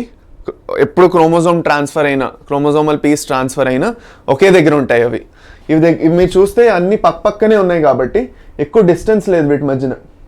ఆ డిస్టెన్స్ ఎక్కువ లేకపోవడం వల్ల ఏం జరుగుతున్నది, ఎప్పుడైతే క్రోమోజోమల్ పీసు ఇక్కడి నుంచి ఇక్కడ క్రాసింగ్ ఓవర్ జరుగుతున్నదో ఆ రెండు జీన్స్ కలిపి సెగ్రిగేట్ అయిపోతున్నాయి. ఓకే ఫైన్, అది మీకు లింకేజ్లోకి వచ్చేస్తుంది. ఇక్కడ వరకు లింకేజ్ ఇంకా రీకాంబినేషన్ మంది అయిపోయింది. ఇప్పుడు మనం దేనికి వెళ్ళిపోతున్నాం, ఇప్పుడు మనం ఫైనల్గా మ్యూటేషన్స్కి వెళ్ళిపోతాం. ఇంకా let's start with mutations. Mutations అంటే ఏమిటి? నార్మల్గా ఉండడం కన్నా ఏదైతే డిఫరెన్స్ అయిపోయిందో, అంటే ఇప్పుడు ఫర్ సపోజ్ ఓకే మనది నార్మల్ క్రోమోజోమ్స్ ఏవైతే ఉన్నాయో ఒక సెట్లో ఇలా ఉన్నాయి. అందులో డిఎన్ఏ ఏదైతే ఉందో దాంట్లోని బేసెస్ ఇలా ఉంటాయి. ఫర్ సపోజ్ నేను మీకు ఎగ్జాంపుల్ చూపిస్తాను, కేర్ఫుల్గా చూడండి. మన డిఎన్ఏలో GATTC అని ఉన్నది. మన డిఎన్ఏలోని ఒక డిఎన్ఏ సెగ్మెంట్ నేను తీసుకున్నాను. ఓకే, అందులో క్రోమోజోమ్ ఆ డిఎన్ఏ సెగ్మెంట్లో న్యూక్లియోటైడ్స్ ఏవైతే ఉన్నాయో గ్వానిన్, ఐడినిన్, థైమిన్, సైటోసిన్ ఇలా ఉన్నాయన్నమాట. GATTC అని అరేంజ్ చేయండి కదా. దీనికి అగేన్స్ట్గా ఏదైతే ఆపోజిట్ స్ట్రాండ్ వస్తుందో దాని ఏమిటి ఉంటుంది, జీకి అగేన్స్ట్గా C ఉంటుంది, ఏకి అగేన్స్ట్గా T ఉంటుంది. ఓకే, దాని తర్వాత టీకి అగేన్స్ట్గా మళ్ళీ A వస్తుంది, మళ్ళీ A వస్తుంది, దాని తర్వాత G వస్తుంది. అవునా కాదా? ఫర్ సపోజ్ ఇది 5' to 3' అనుకుంటే ఇది 3' to 5'. ఇది మన డిఎన్ఏ సెగ్మెంట్ ఇలా ఉంటుంది. ఇది నార్మల్గా ఇలా జరుగుతున్నది. ఇప్పుడు ఇలాగే ఉంటే ప్రాబ్లం లేదు, ఏమైనా. కాకపోతే ఇలా కాకుండా మ్యూటేషన్ జరిగింది అనుకోండి. మ్యూటేషన్ అంటే ఏంటి? Sudden heritable changes in the DNA. అంటే డిఎన్ఏలో సడన్గా కొన్ని చేంజెస్ వచ్చడం వల్ల అది యాక్చువల్గా it is creating an impact on the type of the protein that is formed. ఇప్పుడు నేను మీకు ఇన్ ద ప్రీవియస్ లెక్చర్ నేను మీకు ఏం చెప్పాను? Central dogma of molecular biology చెప్పాను. దాంట్లో జీన్ ఎక్స్ప్రెషన్ గురించి కొంచెం బ్రీఫ్గా ఎక్స్ప్లెయిన్ చేశాను. నేను మీకు ఏం చెప్పానంటే డిఎన్ఏ నుంచి ఒక ఎంఆర్ఎన్ఏ ఫామ్ అవుతుంది ట్రాన్స్క్రిప్షన్ త్రూగా. ఆ ఎంఆర్ఎన్ఏ నుంచి ఒక ప్రోటీన్ వస్తుంది. ఇప్పుడు ఈ ప్రోటీన్ ఏదైతే ఉందో అదే మనకు చాలా ఇంపార్టెంట్. మనం ఏ క్యారెక్టర్ తీసుకున్నా, హైట్ అనే క్యారెక్టర్ తీసుకున్నా, వెయిట్ అనే క్యారెక్టర్ తీసుకున్నా ఆ ప్రోటీన్ మీద డిపెండ్ అయి ఉంటుంది.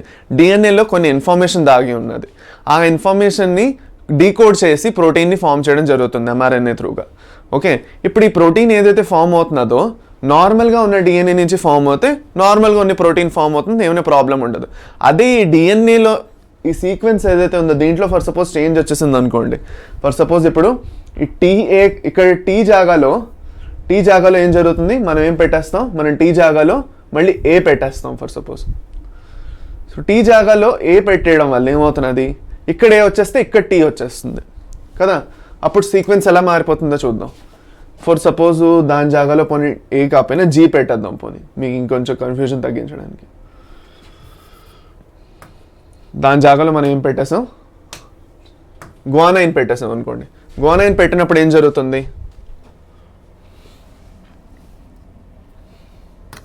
GATGC వచ్చేస్తుంది. దానివల్ల ఇక్కడ కిందన ఇక్కడ C, ఇక్కడ T, ఇక్కడ A వచ్చిన ఇక్కడ TA కాంబినేషన్ రాకుండా మళ్ళీ GC కాంబినేషన్, CG కాంబినేషన్ వస్తుంది ఇక్కడ మళ్ళీ. అలా జరగడం వల్ల ఏం జరుగుతున్నది అంటే డిఫరెన్స్ వచ్చేస్తున్నది, which is not favourable. So sometimes it may be favourable. అప్పుడప్పుడు ఈ మ్యూటేషన్స్ జరగడం వల్ల ఏమైనా మంచి జరగచ్చు, కానీ మోస్ట్ ఆఫ్ ద టైమ్ ఈ మ్యూటేషన్స్ జరగడం వల్ల ప్రాబ్లమ్సే వస్తాయి, కానీ మంచిది ఏమీ జరగదు. ఇలా సడన్గా సీక్వెన్స్ చేంజ్ అయిపోవడం వల్ల, సీక్వెన్స్ ఏదైతే ఉందో అది చేంజ్ అయిపోవడం వల్ల మెయిన్ రీడింగ్ ఫ్రేమ్లో చేంజెస్ వచ్చేస్తాయి. ఇప్పుడు మన ఫర్ సపోజ్ 1 2 3 4 5 అని చదువుతున్నాం. మనం ఏం చదువుతున్నాం? 1 2 3 4 5 అని చదువుతున్నాం. 4ని 3 జాగాలో 3ని 4 జాగాలో పెట్టేస్తే 1 2 4 3 5 అని చదువుతాం. మనకు అది యూస్ఫుల్ కాదు. ఇంకొక ఎగ్జాంపుల్ ఇస్తాను మీకు.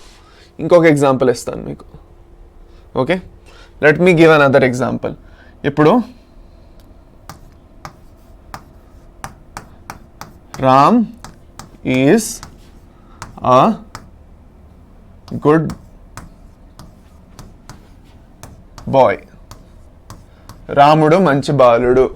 Okay fine. ఇది నేను ఒక సెంటెన్స్ రాశాను. ఇప్పుడు ఈ సెంటెన్స్ మనం చదువుతున్నప్పుడు ఎలా చదువుతాం? Ram is a good boy అని చదువుతాం. ఓకే, మనం ఇలాగే చదువుకుందాం అనుకుంటున్నాం దీన్ని. అదే నేను ఇప్పుడు ఏం చేశాను, ఈ ఎంని తీసుకెళ్ళి ఇక్కడ పెట్టేశాను, ఐతో పెట్టి వెళ్ళి దూర్చేశాను మ్యూటేషన్ వల్ల. లేదంటే ఏమైందంటే ఇక్కడ ఇది పీకేస్తున్నాను, నేను ఎంని పూర్తిగా పీకేస్తున్నాను. ఎంని పీకేయడం వల్ల ఏం జరుగుతున్నది? ఇక్కడ రీడింగ్ ఫ్రేమ్ అనేది మారిపోతున్నది. రా ఈజ్ అ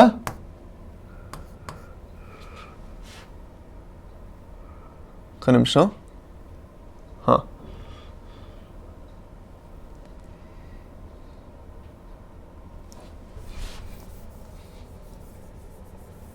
మీకు ఇంకొంచెం క్లియర్గా చెప్పడానికి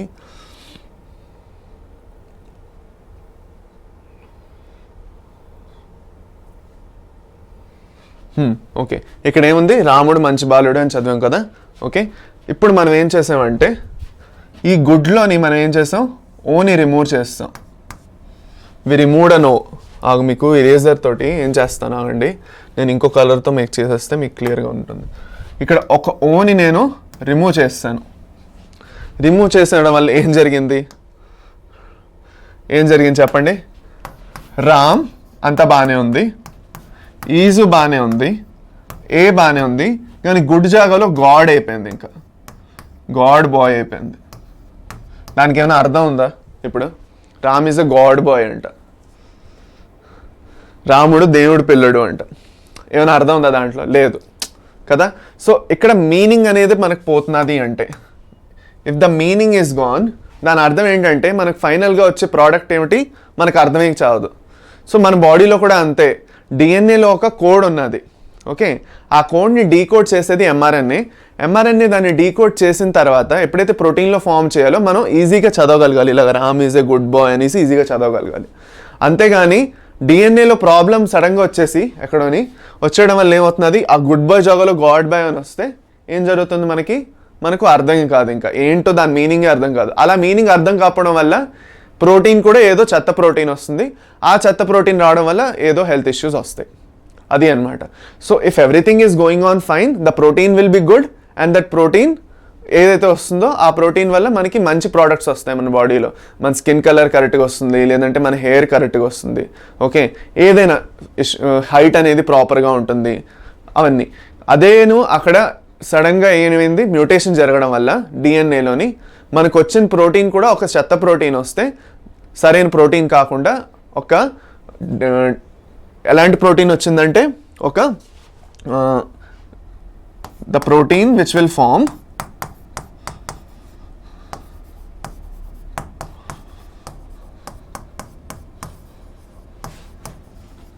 ఈజ్ నాట్ యూస్ఫుల్. మనకి యూస్ఫుల్లే అవ్వదు ఆ protein. In that case mutation జరుగుతాయి.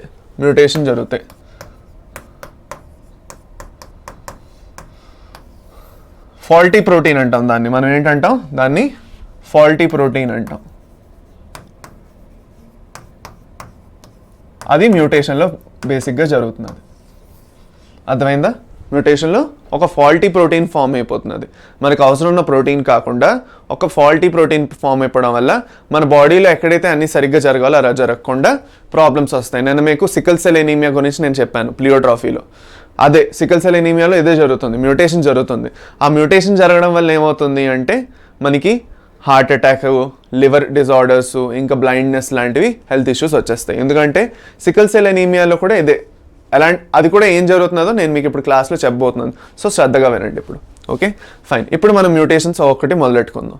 ఇప్పుడు మ్యూటేషన్ ఫస్ట్ హ్యూగో డ్రీవరీస్ అనే అతను ఈనోథెరా లామార్కియానా ఏదైతే ప్లాంట్ ఉందో ఆ ప్లాంట్లో అతను ఫస్ట్ కనిపెట్టారు.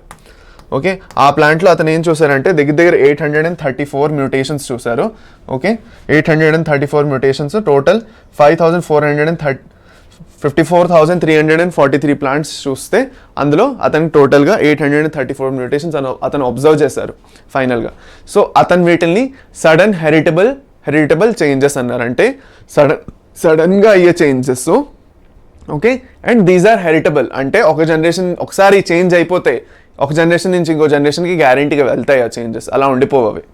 అది అనమాట.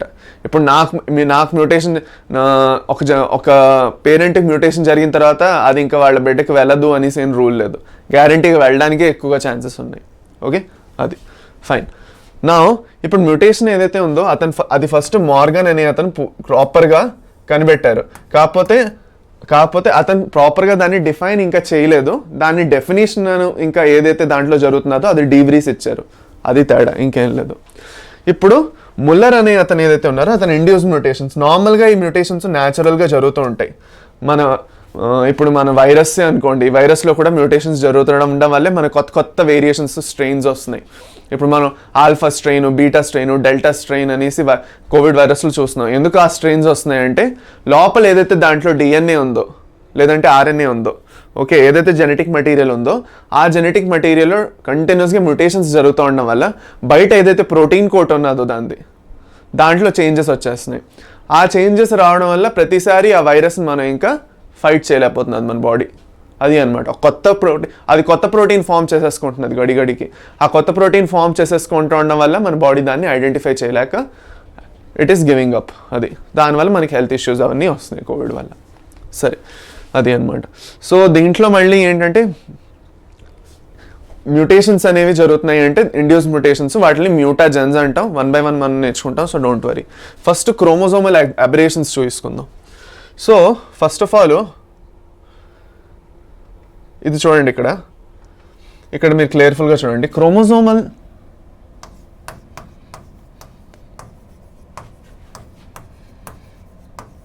డిజార్డర్స్ ఏవైతే ఉన్నాయో, క్రోమోజోమల్ డిజార్డర్స్లో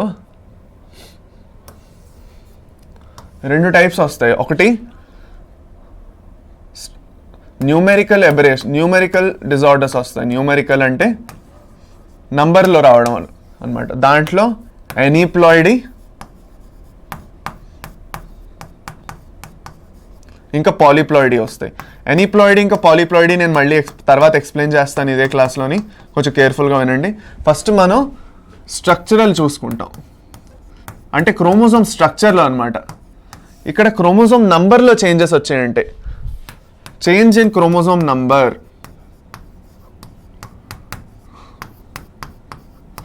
క్రోమోజోమ్ నంబర్లోనే మీకు చేంజెస్ వస్తున్నాయంటే మ్యూటేషన్ వల్ల, దాన్ని మనం ఎనీప్లాయిడీ ఇంకా పాలీప్లాయిడీ అంటాం.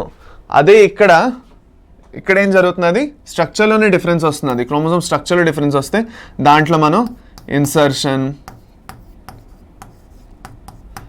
దాని తర్వాత డెలీషన్, దాని తర్వాత ఇంకోటి ఇన్సర్షన్, డెలీషన్, ట్రాన్స్లోకేషన్,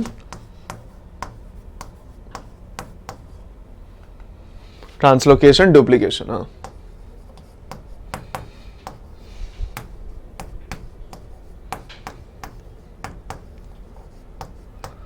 ఇప్పుడు ఒక్కొక్కటి ఇండివిజువల్గా తెలుసుకుందాం రండి. ఓకే, ఫస్ట్ డెలీషన్లో చూద్దాం. డెలీషన్లో ఏం జరుగుతున్నదంటే క్రోమోజోమ్ ఉన్నది, ఆ క్రోమోజోమ్లో ఒక పర్టికులర్ పార్ట్ ఏకంగా డిలీట్ అయిపోతున్నది మ్యూటేషన్ వల్ల. ఏమవుతున్నది, ఆ క్రోమోజోమ్లో ఒక పర్టికులర్ పార్ట్, ఒక ముక్క ఏదైతే ఉందో అది ఇట్ ఈస్ గెటింగ్ డిలీటెడ్, ఇలా కట్టే డిలీట్ అయిపోతున్నది. Okay, so the deletion is the loss of a part or a segment of chromosome which leads to loss of some of the gene. It is 2 types terminal intercalary. ఇప్పుడు ఏంటంటే first suppose ఇక్కడ ఎండ్లో చూడండి, ఇక్కడ chromosome ఏంటి 1 2 3 4 5 6 7 8 అని ఉన్నది. క్రోమోజోమ్లో 8 జీన్స్ ఉన్నాయి. 1 2 3 4 5 6 7 8 అని 8 జీన్స్ ఉన్నాయి. ఆ 8 జీన్స్ నుంచి ఇక్కడ మీకు ఫస్ట్ సపోజ్ చూపిస్తాను చూడండి. ఇది మన క్రోమోజోమ్. ఈ క్రోమోజోమ్లో ఇక్కడ ఏమవుతున్నది 1 2 3 4. ఓకే, 1 2 3 4. ఒక నిమిషం మీకు ఇంకొకసారి చెప్పేద్దామని సాగాను. Okay,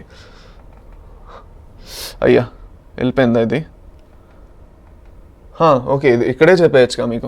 deletion.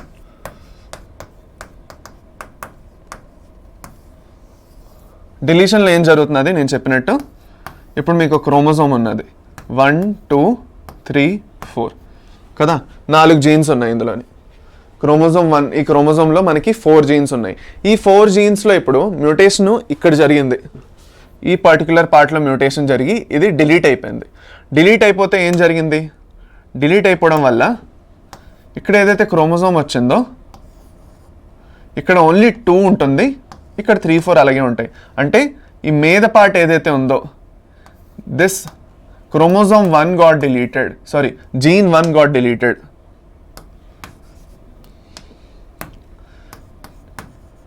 Gene 1 got deleted, delete అయిపోయింది ఇంకా ఏదైతే జీన్ ఉన్నదో, లేదంటే జీన్ అయినా లేదంటే ఆ పర్టికులర్ న్యూక్లియోటైడ్ అయినా ఏదో ఒకటి డిలీట్ అయిపోయింది ఇంకా అక్కడి నుంచి మాయం అయిపోయింది ఇంకా అది. ఓకే, డిలీట్ అయిపోయింది మ్యూటేషన్ వల్ల.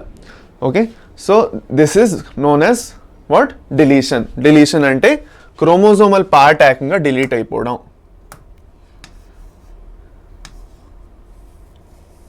ఈ పార్ట్ అంతా డిలీట్ అయిపోయి ఇక్కడ ఇంక మరి మీకు కనిపించదు అది దాన్ని డిలీషన్ అంటాం. ఓకే, దాని తర్వాత నెక్స్ట్ వచ్చేది ఇన్వర్జన్. ఇన్వర్జన్లో ఏం జరుగుతున్నది, ఇప్పుడు డిలీషన్లో కూడా 2 టైప్స్ ఉన్నాయి. టర్మినల్ అంటే ఇక్కడ ఎండ్లో డిలీషన్ అయిందంటే దాన్ని టర్మినల్ అంటాం. మధ్యలో ఇప్పుడు ఇక్కడ డిలీషన్ అయిందనుకోండి, 3 4 క్రోమోజోమ్ జీన్స్ ఏవైతే ఉన్నాయో ఈ జీన్సే మాయమైపోయాయి అనుకోండి, సడన్గా మాయమైపోతే ఉట్టి 1 2 మిగులుతుంది. కాబట్టి దాన్ని ఇంటర్ క్యాలరీ అంటే మధ్యలో జరుగుతున్నది డిలీషన్, అంతే, ఇంకేమీ లేదు. That's it. దీంట్లో బెస్ట్ ఎగ్జాంపుల్ క్రైడు చాట్ సిండ్రోమ్ అనేసి ఒక సిండ్రోమ్ ఉంది. దీని ఎగ్జాంపుల్ దేనిది, డిలీషన్ది. అది కూడా టర్మినల్ డిలీషన్ది. టర్మినల్ డిలీషన్ది క్రైడు చాట్ ఎగ్జాంపుల్. మీకు లైట్గా గుర్తుపెట్టుకోవడానికి చెప్తున్నాను, క్రైడు చాట్ సిండ్రోమ్. ఓకే, అది. దాని తర్వాత ఇన్వర్జన్కి వచ్చేద్దాం. ఇన్వర్జన్లో ఏం జరుగుతున్నది అంటే, ఫర్ సపోజ్ చూడండి ఇక్కడ చూపిస్తాను, ఒకే దగ్గర అన్ని రాస్తున్నాను కాబట్టి మీకు ఇంకా కన్ఫ్యూజన్ ఉండకూడదు. ఇన్వర్జన్,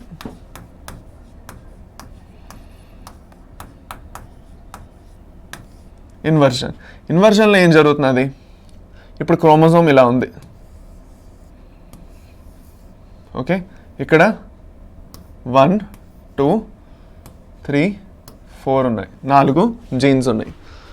ఇక్కడ ఏం జరిగింది ఇన్వర్జన్లో, ఒక దగ్గర నుంచి అక్కడే లోపలైనా లేదంటే ఇక్కడి నుంచి ఇక్కడికైనా వెళ్ళింది, ఇక్కడిది ఇక్కడికి వెళ్ళిపోయింది. చూడండి 3 4 దగ్గర 4 3 దగ్గర. దానివల్ల ఏం జరుగుతుంది,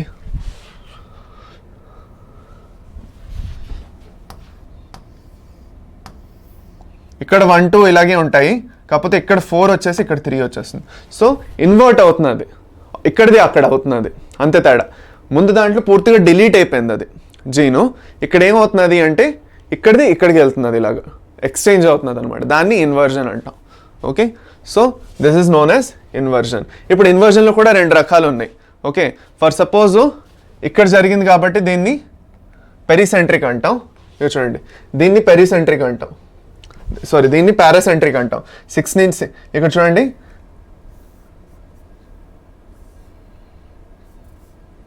6 ఏమో 7 దగ్గర, 7 ఏమో 6 దగ్గరగా వచ్చి ఇలా వచ్చింది అనమాట. ఓకే, అది జరిగింది అక్కడ. అదే ఇక్కడ చూస్తే ఏమవుతున్నదంటే ఒక క్రోమాటిడ్ నుంచి ఒక క్రోమాటిడ్కి వెళ్ళిపోతున్నది, ఈ క్రోమాటిడ్ నుంచి ఇక్కడికి, ఇక్కడి నుంచి ఇక్కడికి వెళ్ళిపోతున్నది. దానివల్ల 3 4 ఇక్కడికి వచ్చేస్తున్నాయి, 5 6 ఇక్కడికి వచ్చేస్తున్నాయి.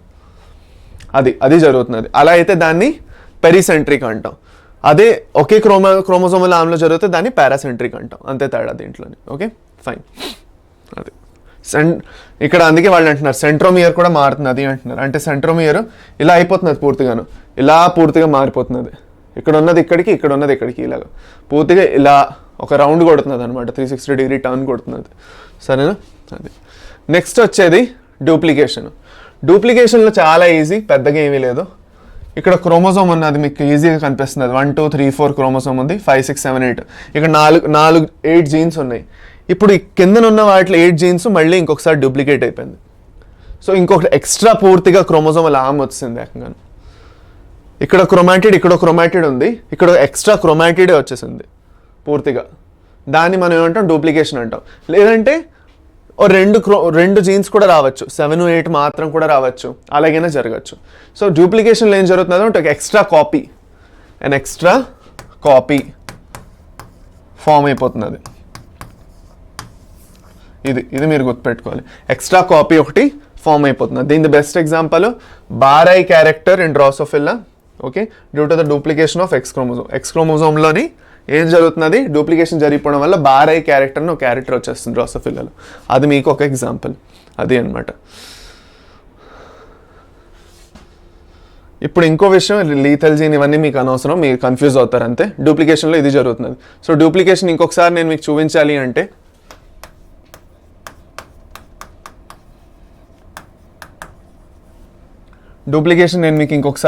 అంటే ఇగో 1 2 3 4 ఇలా ఉంటే డూప్లికేషన్ జరగడం వల్ల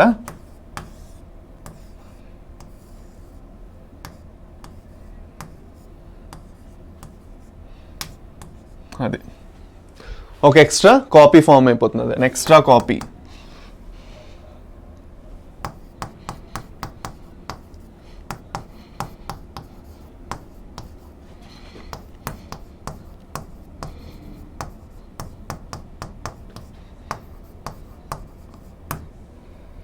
ఎక్స్ట్రా కాపీ ఒకటి ఫామ్ అయిపోయింది. లాస్ట్ ఇంకా ట్రాన్స్లోకేషన్లో ఏం జరుగుతుంది ఒకసారి డయాగ్రమాటిక్గా చూసుకుందాం. ఇప్పుడు మన రీడింగ్ ఫ్రేమ్ 1 2 3 4 5 6 1 2 3 4 అని ఉన్నది. దాన్ని మనం ABCDEF ఇప్పుడు రెండు నాన్ హోమోలాగస్ క్రోమోజోమ్స్ మధ్యన ఏం జరుగుతున్నది, ఇది జరుగుతున్నది, ట్రాన్స్ఫర్ జరుగుతుంది. నార్మల్గా హోమోలాగస్ క్రోమోజోమ్స్ మధ్యన ట్రాన్స్ఫర్ జరిగితే దాన్ని రీకాంబినేషన్ అంటాం. అదే నాన్ హోమోలాగస్ క్రోమోజోమ్స్ అంటే క్రోమోజోమ్ 1 ఇంకా క్రోమోజోమ్ 5 మధ్యన, లేదంటే క్రోమోజోమ్ 10 క్రోమోజోమ్ 15 మధ్యన, 15 ఇంకా 20 మధ్యన, ఇలా డిఫరెంట్ టైప్స్ ఆఫ్ క్రోమోజోమ్స్ మధ్యన ఏకంగా పూర్తిగా ఏం జరుగుతున్నది, క్రోమోజోమల్ సెగ్మెంట్స్ ఇక్కడి నుంచి అక్కడికి వెళ్ళిపోతున్నాయి. ఓకే, అలా వెళ్ళిపోవడం వల్ల ఏమవుతున్నది, దాన్ని ట్రాన్స్లోకేషన్ అంటున్నాం. ఓకే, ట్రాన్స్లోకేషన్ అంటే ఏంటి, a part of the chromosome is broken and may be joined with a non-homologous chromosome. అంటే ఫర్ సపోజ్ ఇప్పుడు ఇలా చూడండి, ఇక్కడ ఇది ఒక సెట్ ఆఫ్ క్రోమోజోము, ఇది క్రోమోజోమ్ సెట్ 1, ఇది క్రోమోజోమ్ సెట్ 2. ఓకే, ఇప్పుడు ఏం జరుగుతున్నది అంటే 1 2 3 4 5 6 మళ్ళీ 1 2 3 4 5 6 అని జరగాలి. ఓకే, ఇక్కడ రావాలి, ఇక్కడ ABCDEF ఇది జీన్స్ ది అలైన్మెంట్. సరేనా, ఇంకా మీకు ఈజీగా చెప్పేస్తాను ఆగండి. ఇక్కడ చూడండి ట్రాన్స్లోకేషన్.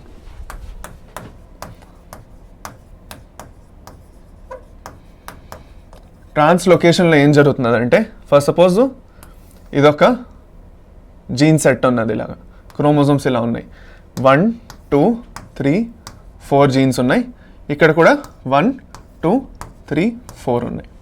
ఓకే, ఇప్పుడు ఇంకొక క్రోమోజోమ్ ఉంది, దిస్ ఇస్ క్రోమోజోమ్ 1. ఇంకొక క్రోమోజోమ్ ఉంది, ఆ క్రోమోజోమ్లో ఏంటున్నది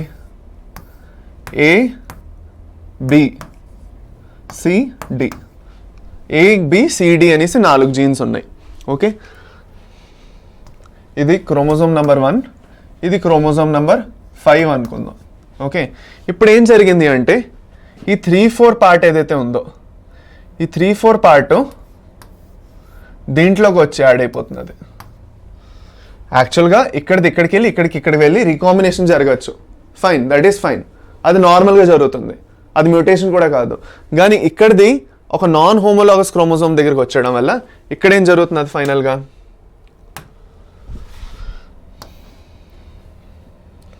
ఒక నిమిషం,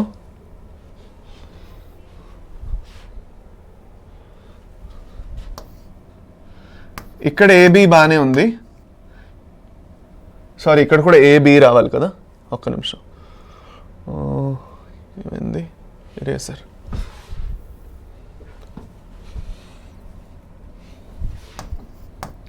ఇక్కడ AB రావాలి కదా.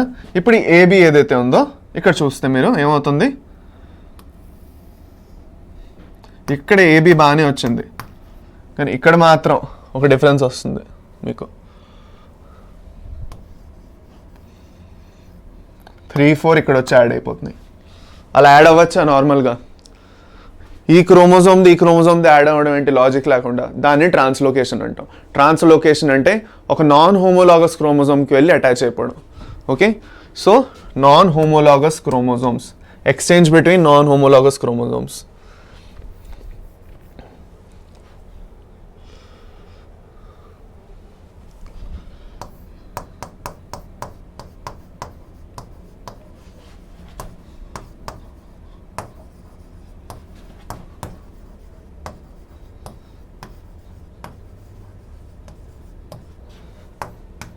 అంతే.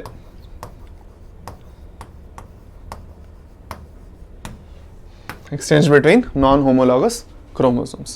సరేనా? ఇప్పుడు కేర్ఫుల్గా చూడండి. దీంతో మనకి క్రోమోజోమల్ యాబ్రేషన్స్ అయిపోయి. ఇది కాకుండా ఒక ఇంపార్టెంట్ ఉంది ఏంటంటే దాన్ని పాయింట్ మ్యూటేషన్ అంటాం. ఇక్కడి వరకు మనం ఏం చూసామంటే పూర్తిగా జీన్స్ ఏదైతే ఉన్నాయో ఆ జీన్స్ ఇక్కడి నుంచి అక్కడికి వెళ్ళిపోతున్నాయి, లేదంటే కాపీ అయిపోతున్నాయి, లేదంటే డిలీట్ అయిపోతున్నాయి.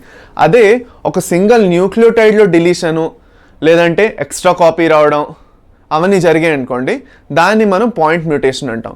పాయింట్ అంటే చిన్న పాయింట్, ఒక చుక్క, అంటే చాలా చిన్న మ్యూటేషన్ అనమాట, చాలా చిన్న mutation. But sometimes this small mutation can also cause a very very big issues. నార్మల్గా మనం ఆలోచిస్తే ఒక జాగాలో అయింది కదా ప్రాబ్లము, మరి అలాంటప్పుడు మనం ఎందుకు టెన్షన్ పడాలనుకోవచ్చు మీరు కదా. కాకపోతే ఇక్కడ ఇంపార్టెంట్ విషయం ఏంటంటే మనం గుర్తుంచుకోవాల్సింది, పాయింట్ మ్యూటేషన్లో change due to one nucleotide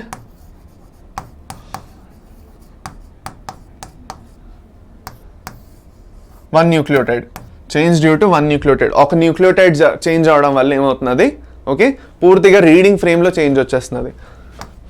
change in reading frame.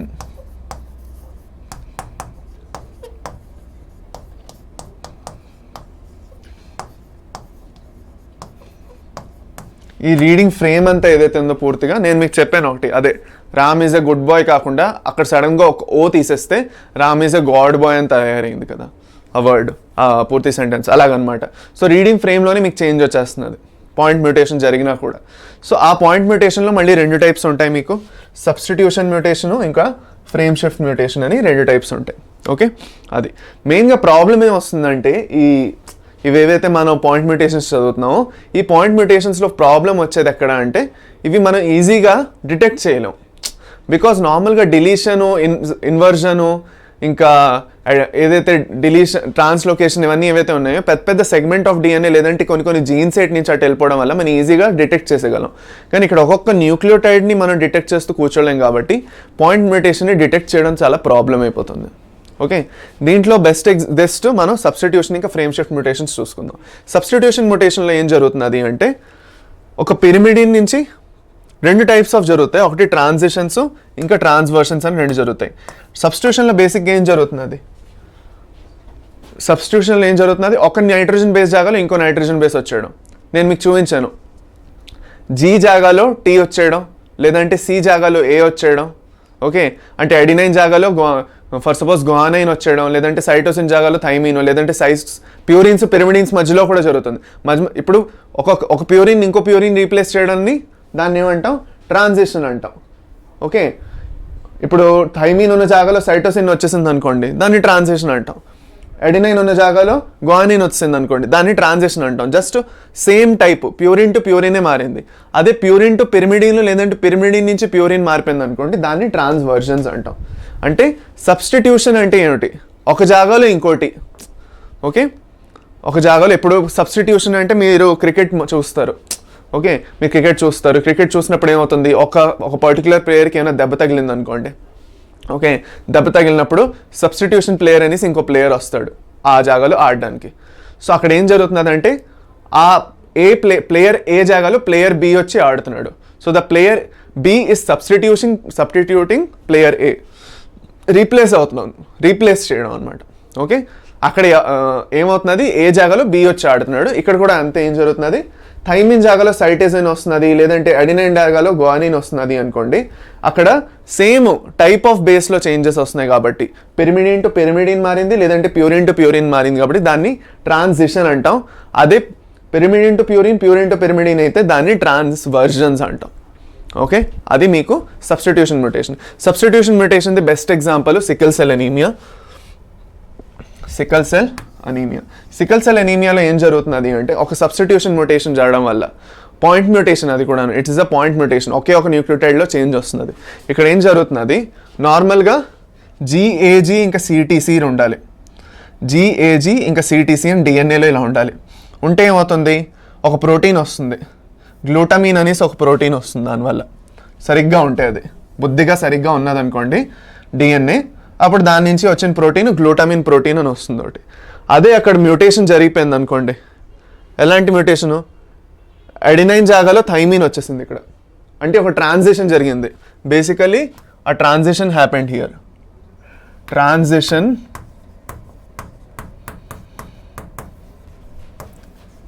Okay, ఆ transition of adenine to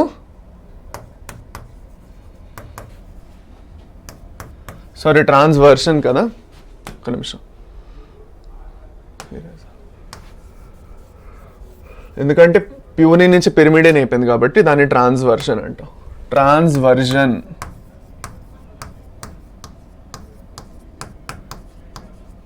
transversion of adenine to thymine. అది అలా జరగడం వల్ల గ్లూటమిన్ రావాల్సిన జాగాలో వాలిన్ వచ్చేస్తుంది, అమైనో యాసిడ్. వాలిన్ కూడా ఒక అమైనో యాసిడ్, కానీ అక్కడ అక్కర్లేదు మనకు ఆ వాలిన్, ఇక్కడ మనకు గ్లూటమినే కావాలి. అలాంటి జాగాలో వాలిన్ వచ్చేయడం వల్ల ఆ ఆర్బీసీ స్ట్రక్చర్లోనే పూర్తిగా డిఫరెన్స్ వచ్చేస్తుంది. ఇప్పుడు ఆర్బీసీ కూడా ఫామ్ అవ్వాలంటే ఒక ప్రాపర్ ఆర్బీసీలోని హిమోగ్లోబిన్ అన్నీ ప్రాపర్గా ఫామ్ అవ్వాలంటే, ఆర్బీసీ స్ట్రక్చర్ అన్నీ ఫామ్ అవ్వాలంటే ఏం అవ్వాలి, ఇక్కడ ఏదైతే గ్లూటమిన్ ఉందో ఆ గ్లూటమిన్ సరిగ్గా ఫామ్ అవ్వాలి ఇక్కడి నుంచి. కానీ ఆ వాలిన్ ఫామ్ అవ్వడం వల్ల ఏమవుతున్నది, ప్రాబ్లం వచ్చేస్తున్నది. ఓకే, అది అనమాట సికిల్ సెల్ ఎనీమియా అయిపోతున్నది దానివల్ల. ఓకే, అది దాని తర్వాత ఎందుకంటే the amino acid glutamic acid is to be replaced with the amino acid వాలిన్ at the 6th position.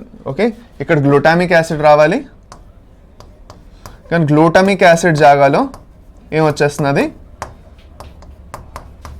వాలిన్ అనే ఒక అమైనో యాసిడ్ వచ్చేస్తున్నది. వాలిన్ అనే ఒక అమైనో యాసిడ్ వచ్చేస్తుంది. Okay, fine. దానివల్ల ఏమవుతున్నది, క్రోమోజోమ్ 11లో జరుగుతున్నది ఇది. దానివల్ల ఏం జరుగుతున్నది అంటే సికిల్ సెల్ ఎనీమియా. నార్మల్గా ఈ సైజ్ ఉండాలి ఆర్బీసీది, సిక్కల్ నేను చెప్పాను నేను కొడవల్ సైజులో వచ్చేస్తుందని. అది దానివల్ల ఆక్సిజన్ డెఫిషియన్సీ వచ్చేస్తుంది. ఆర్బీసీ ఇంత పెద్దగా ఉంటేనే ఆక్సిజన్ ఈజీగా క్యారీ చేయగలదు. అంత చిన్నగా అయిపోతే ఆ రెడ్ బ్లడ్ సెల్స్ అన్ని బాడీలోని ఆక్సిజన్ ఎలా క్యారీ చేయగలుగుతాయి. అప్పుడు heart attack, liver disorders, blindness లాంటి వేరే క్యారెక్టర్స్, హెల్త్ ఇష్యూస్, సిమ్టమ్స్ వచ్చేస్తాయి. ఓకే, దీని తర్వాత frame shift mutation. Frame shift అంటే రీడింగ్ ఫ్రేమ్లోనే చేంజ్ రావడం, change in the reading frame.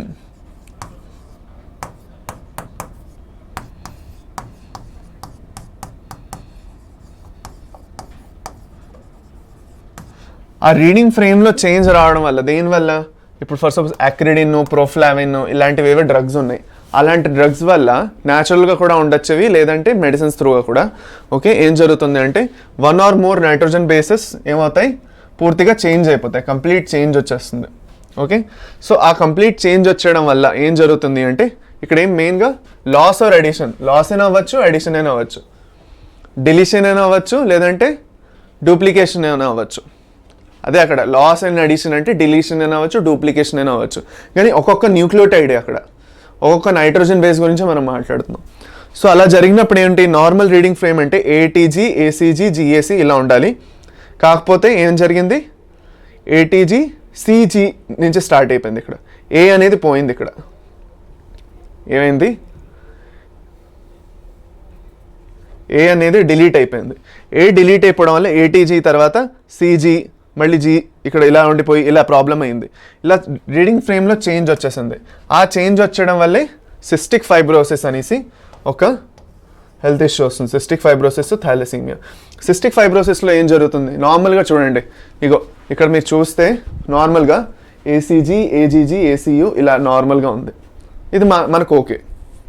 అదే +1 ఫ్రేమ్ షిఫ్టెడ్ అంటే ఇక్కడ ఏం జరిగింది, ఫ్రేమ్ ఒకటి యాడ్ అయిపోయింది. ఇక్కడ యాడ్ అయిపోవడం వల్ల ఏ దూరంగా అయిపోయి సీజీ నుంచి స్టార్ట్ అయిపోయింది. ఇంకా రీడింగ్ సిజిఏ, జీజీఏ అని స్టార్ట్ అయిపోయింది. ఓకే, అదే దానివల్ల ఇక్కడ నార్మల్గా థ్రియోనిన్, ఆర్జినిన్, థ్రియోనిన్, ఎలనిన్, టైరోజిన్ ఇలా రావాలి అమైనో యాసిడ్స్. ఓకే, ఇది మీరు డోంట్ వరీ, ట్రాన్స్లేషన్ చదివినప్పుడు అర్థమైపోతుంది. ఇక్కడ మీకు కన్ఫ్యూజన్ అవ్వచ్చు, కానీ మాలిక్యులర్ బేసిస్ ఆఫ్ ఇన్హెరిటెన్స్లో మనం ట్రాన్స్లేషన్ అది చదువుతాం కదా, అప్పుడు మీకు అర్థమైపోతుంది.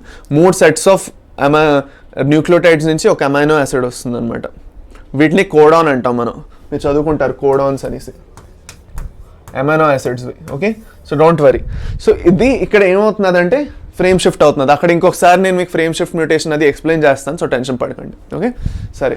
సో -1 ఫ్రేమ్ షిఫ్ట్ అయితే నేను ఇందాక చూపించినట్టు అవుతుంది. సో దీని బెస్ట్ ఎగ్జాంపుల్ సిస్టిక్ ఫైబ్రోసిస్. అందులో ఏదైతే CFTR జీన్ ఉందో, సిస్టిక్ ఫైబ్రోసిస్ ట్రాన్స్ మెంబ్రెయిన్ కండక్టరెన్స్ జీన్ అనేసి, ఆ జీన్లో ప్రాబ్లం వచ్చేయడం వల్ల ఇక్కడ సిస్టిక్ ఫైబ్రోసిస్ అనే ఒక హెల్త్ ఇష్యూ వచ్చేస్తుంది. అర్థమైందా? దానివల్ల ఏమవుతుందంటే ఫైబర్ లాంటి ఫార్మేషన్ జరుగుతుంది. ఇక్కడ మ్యూకస్, ఒక థిక్ లేయర్ ఆఫ్ మ్యూకస్ వచ్చేస్తుంది ఇక్కడ.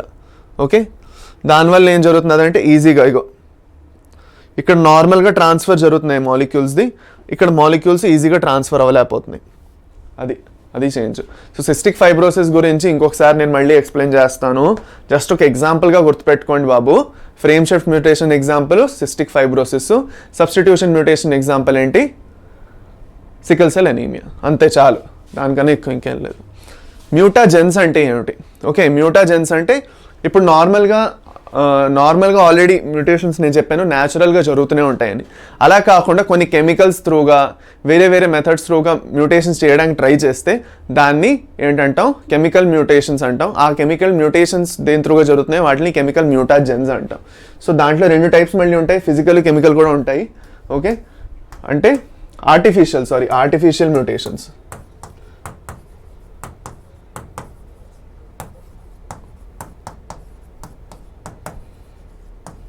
న్యాచురల్గా కాకుండా ఆర్టిఫిషియల్ మ్యూటేషన్స్లో మళ్ళీ మనకి సపోజ్ ఫిజికల్ అంటే రేడియేషన్స్ త్రూగా.